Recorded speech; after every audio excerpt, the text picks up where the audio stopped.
Hello, everybody, and welcome to LibreFest 2025. We're really excited. A lot of people have signed up and are here with us right now, and more, I think, are on the way. This is an exciting time for all of us here at LibreTexts because so many things have been growing. We've started so many new projects. We have a lot more tools for everyone to use. So if you're just joining us for the first time ever, welcome. If you are a repeat visitor to LibreFest, I'm sure you're going to find some really new cool things that we're going to show you this week as well. And we'll have some breakout rooms throughout the week for some hands-on opportunity time to work together and ask lots of questions, and office hours throughout the week as well. You should not have any issues getting some extra help if you need it. If you are having trouble contacting any of us, just let us know and we will reach out and make sure we help you out. So without further ado, I am Justin Schorb, and I'm going to introduce a couple other people that are on the call with me today.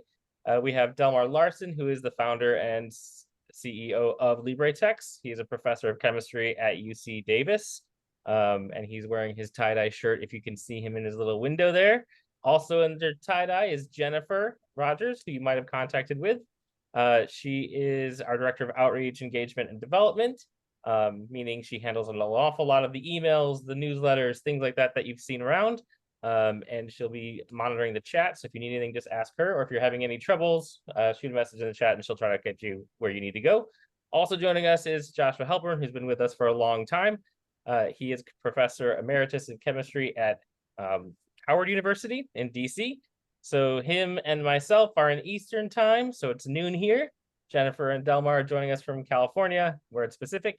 And then regardless of time, Benny the Owl is always around to help out and add some levity to the world. And of course, we have a lot of people who make this happen that are not on this screen, but you can always go look at our website to see all of our programmers and enthusiastic supporters of our project. I am the Director of Curriculum Development and Innovation here, meaning that I do a lot of the work with professional development for faculty, for instructors, for librarians, for everyone who's trying to build new textbooks. Those emails usually go routed to me, and I manage all of our professional development things, including LibreFest, which does kind of come around full circle. I started off as a chemistry professor at Hope College, and I believe it was in 2019 that we had our first LibreFest. Delmar, you can correct me. I couldn't remember, was it 2018 or 2019? And that's actually in person at the steps in front of our old library at Hope College. And I wanted to bring this up because this is actually a timeline that we built to talk with the LibreNet campus administrators at our first roundtable meeting in June. And essentially, I wanted to just give a quick overview of how much we've grown in a very short period. So in August of 2023, we introduced our Launchpad, which is our center for finding all of our libraries, all of our services, all of our platforms in one place. And in that next year, Adapt grew wildly. We introduced a lot of our support center help. Benny joined the team with myself last year. In January, we launched our initiative to build a strategic plan to guide our operations and be transparent about our work. We launched the Academy. You might have seen our Academy monthly webinars, and we've been building and growing that throughout, making cohorts of people and doing lots of service for the community. In May last month, we soft launched the free courses of our Academy Online, which you might have seen. And this last month in June, we had our very first LibreNet Consortium members roundtable meeting where we work with our LibreNet member institutions.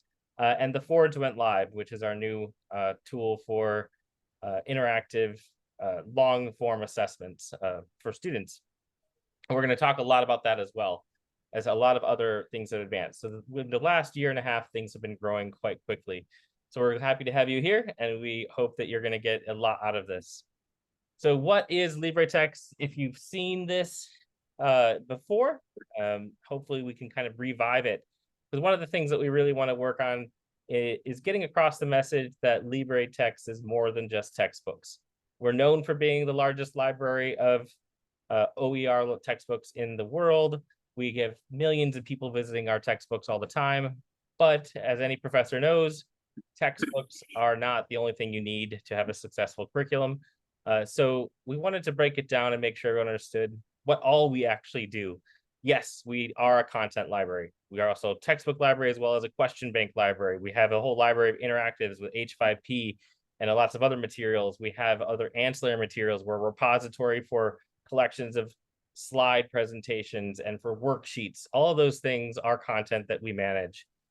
We are also a technology hub. We host a platform agnostic assessment and homework system, which is ADAPT, meaning one homework system to kind of streamline all of the OER homework systems under one roof to make use by students and faculty use much more easy.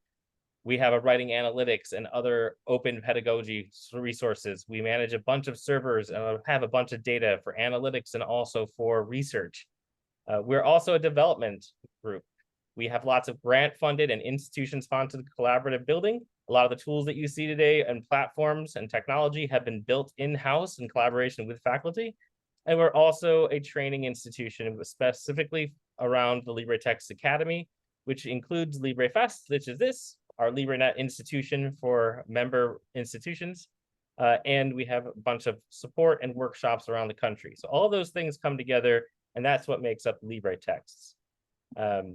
I wanted to touch real quick on the Academy, since that is the group that is putting on this show today. So if you do go to LibreTexts.org/Academy, that is the website for the Academy, or go to LibreTexts.org and just click on the Academy link, which is right here. You can find all of our services and faculty resources there, including something that we mentioned multiple times, which is our construction guide is there, along with a direct link to the ADAPT system. Or you can always click on that launchpad in the corner from literally any site that you find to go to our launchpad and find everything that you might need while you go through these things. I'm not going to do a lot of talk of the Academy because on Friday we'll go over everything, but it covers a lot of materials, including what we're going to be working with today, which is the LibreTexts Academy Online. We are launching our first group of Academy users, and those users you should automatically get added into this group if you click on that link in the chat. So if you click on that chat, Bob, can you not see my screen? Did someone steal my screen? You have not been sharing. Oh, I was sharing, and then somebody took my screen again. Oh. Well, I've just been talking to you guys. I'll go back and show you the cool pictures. That was the timeline I was talking about. With the original picture from 2019 on person and all the materials that we're building. And this is a summary of our thing. I basically read through that for you just then, but I'm just letting you know that's there. We'll post these slides in addition. So if you do go to LibreTexts.org, click on the Academy button, or LibreTexts.org/Academy, you get to this page, and up in the faculty resources is where we have our quick start guide and our construction guide, which I mentioned would be something that you'd be finding lots of links to as we go through today, because it is kind of the user manual for all of LibreTexts. All right, so if you are in LibreTexts, if you go to one.libretexts.org, you should show that you're logged in, and it should take you to the Launchpad. If that's good, you should be able to click that link that's in the chat. If you missed it, I will share it again. Oh, we got a lot of people chatting. Good, good, good. So that's the join link. It only works once. So once you click it, there should be an instruction to click on join. Once you do, you should be able to go to the My Academy Online or click on My Courses at the top. And that should list the 3 free courses right there, as well as the LibreFest2025 one, as well as the Basics for Beginners one. So I'm going to go ahead and jump to there with you to make sure we're all in the same spot.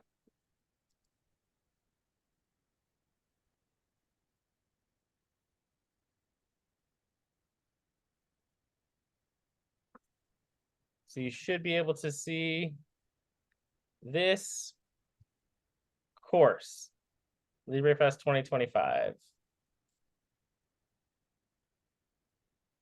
All right, so this is an example of a course that we're offering. There are free courses as well as paid courses through LibreTexts Academy online.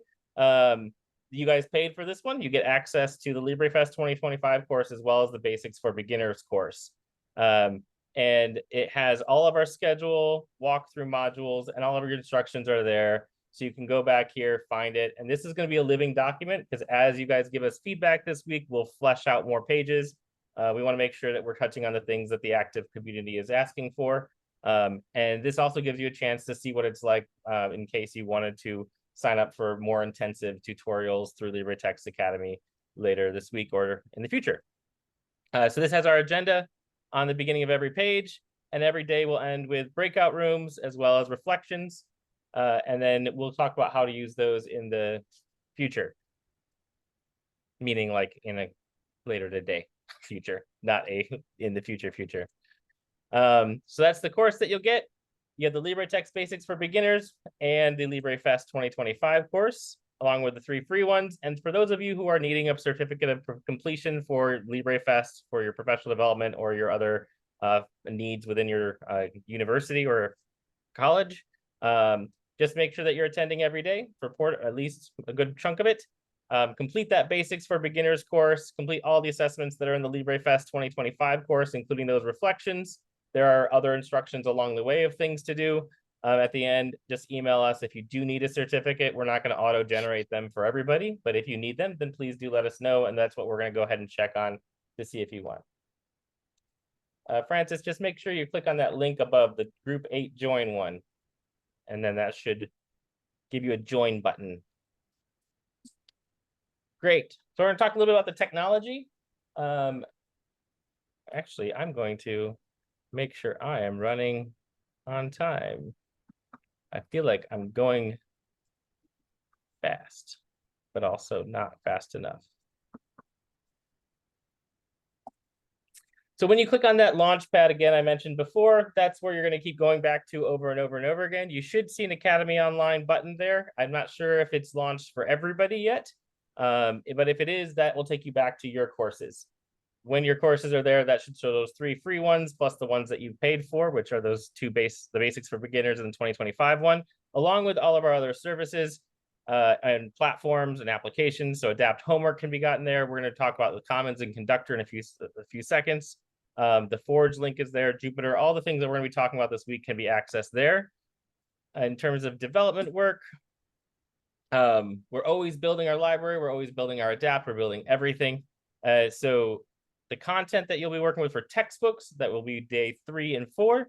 That's in all of our libraries, which is the second part of that launchpad. And when you go to a library, just as a quick note, then in the upper right-hand corner, you should click that sign in again. We only do have one single sign on, but a lot of these applications you have to click on to go to them, and you might have to click another sign in. You don't need to put your password in or anything like that. It's just a different server with a different platform. So it just requires you to click on it to say, yes, please sign me in. It's more of a sign me in than a click on sign on login type of thing. So you'll know that you're logged into a library if you've got that black bar across the top. Within our libraries, if you're unfamiliar with them, obviously when you take that course, the asynchronous course that you have access to, you can get these little more details. But just to cover the basics, each library has 3 different areas in it. One is a campus bookshelf, one is a bookshelf, and one is a learning objects area. The bookshelves are really what you're used to seeing if you go to a bookstore. They're generic books that are written by somebody or organized by somebody for a generic course. Let's say Composition 101, right? If you have taken that book and you've made it your own for your campus, your course, for your syllabus with the material you want, then that becomes a campus bookshelf book. So that material will then reside in your campus's bookshelf there. It's still OER. You can still go and remix things and customize things from people's things that are on the bookshelf or people that have made it for we're an OER library. So they're still available, but just know that that's how those are organized, is for that professor's specific course and syllabus. Learning objects differ between different fields. For chemistry, it's laboratories, it's case studies. For other areas, there might be things that are maybe modules on climate change or things like that. So those learning objects can change from area to area, but they're the things that will be supplemental materials in many cases. And I will mention one other thing, our international languages, so Spanish, Ukraine, global, those ones are actually libraries in a different language that have other libraries inside of them. So you'll see that there's a business library inside of the Espanol library. That would be business books that are in Spanish. So that is a whole entire second library. So we don't really have 16 libraries. We actually have many, many dozens of libraries, but many of them are different languages. If you do get confused and you click into a bookshelf and you don't see campus bookshelves or bookshelves in general, you might see subcategories. So for instance, humanities library is very broad. So you might see the art and the composition libraries. Inside of those, they can have other bookshelves as well. Meaning the more and more subjects and topics and subdisciplines. So all of this to say, I wanted to make sure we started off this week with, we have a lot of material. A lot of people come to us thinking, I would like to publish my book. Great, we're welcome. We would love to have your book. But our LibreTexts Commons has hundreds and hundreds of books. So getting over that hurdle of starting the process is very difficult. And it's often better to go look to see what is there that you can modify. That is the joy and the greatness of OER, is you can take what's there, use it, and then flesh it out in a better way that matches your pedagogy or your approach, or maybe incorporates your own your own local ecosystem or something like that. So that step of authoring a textbook, what is already there comes out to what is in the library for LibreTexts, then looking at licensed books that are outside of LibreTexts, meaning maybe somebody has an OER book that we don't have in our library. Well, let's bring it in if it's licensed appropriately. Where do you start? On Wednesday, we are going to start with formats and harvesting and remixing and how do we really go about this project, and using the Conductor to do that, which is our project management system. So that's all going to be on Wednesday. We find a lot of people like to get really excited about homework and really cheap, accessible homework. So we've been encouraged to start off LibreFest with actually starting with the assessment rather than the books. So the rest of the day today, we're going to be talking about LibreFest, Academy. But because I know a lot of you came here for the books, this session has a little bit more on books. So if we are in the Commons, which once again, you go to that little bitty launchpad icon in the corner with the rocket ship, you go to the Commons, and I'm just going to go ahead and do it for an example. And you should be following along from any page, even inside the Academy Online. You go to that launchpad, you scroll down, you have all the libraries you want to go to. But if you want to search all the libraries, you can go to this Commons right here. This is where you can search through all of the different books in our library, regardless of which library they are in specifically. And once you're there, you can get all the catalog information you get like a normal library. And you'll see this picture looks just like that. We have many different types of resources. These are all of our books. We have assets, which are supplemental material, worksheets, slideshows, things like that can be looked at and searched through there.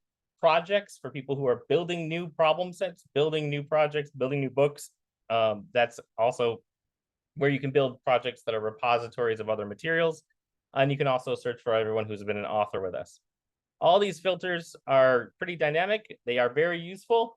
And I highly encourage you to know where you're looking for before you go looking for them. Know about the type of material you're looking for, I should say, before you go start typing in something generic like chemistry. Within a book, you have a lot of resources, such as what types of copyright or Creative Commons licensing is going into there. We'll talk about that this week as well, as well as any ancillary materials and PowerPoints and any other downloadable materials will be in the Commons. This is a great example as well of the whole listing of the library things are in, what licenses, what college this came out of, and then all the materials that you can do. So in addition to reading it online, we do have PDFs. We have printable copies. We just launched a new bookstore this week. And then you can get LMS files for integrating these into your course as well. So you can embed these into your Canvas or your Blackboard instance. All of these things can be done really easily through the Commons with your book. And this is a picture of our brand new bookstore, so it looks very new to you. Yep, it just changed. So we have a new store. And I will say that we're trying to make things easier on everybody. So if you visit our shop, which is just shop.libretext.org, we have books, which you can get to from your Commons page. And I still recommend that because you know you're getting the book that you wanted. Access codes, our professional development academy courses, and our merchandise store. So if you really want to buy some LibreText shirts, which all of us are wearing, that's a good place to go take a look at that. All right. So finally, development, a lot of material. I just wanted to touch on the point that we are really the crux of OER in the community of education.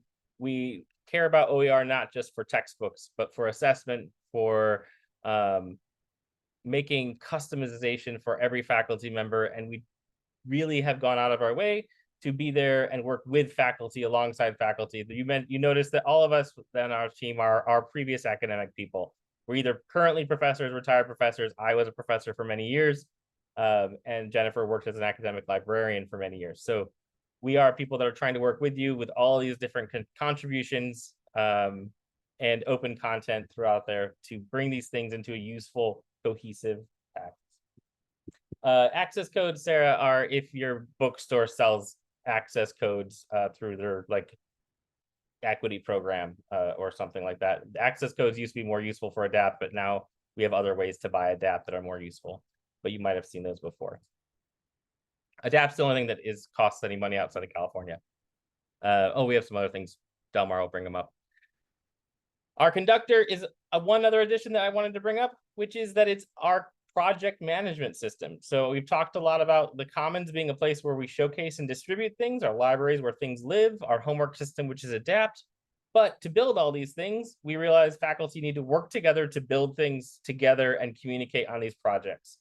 So we have the Conductor. So the Conductor allows you to write textbooks. The first step of writing a textbook is always to build a Conductor project. Once you have a Conductor project, you can manage everything through the Conductor. So if you worked with us a long time ago, 5-6 years ago, this wasn't here, and there were a bunch of options and buttons that you clicked within the libraries to do a bunch of things. We don't do anything except for edit a page in a library now. Now we do everything through the Conductor. It's how you can communicate with our team.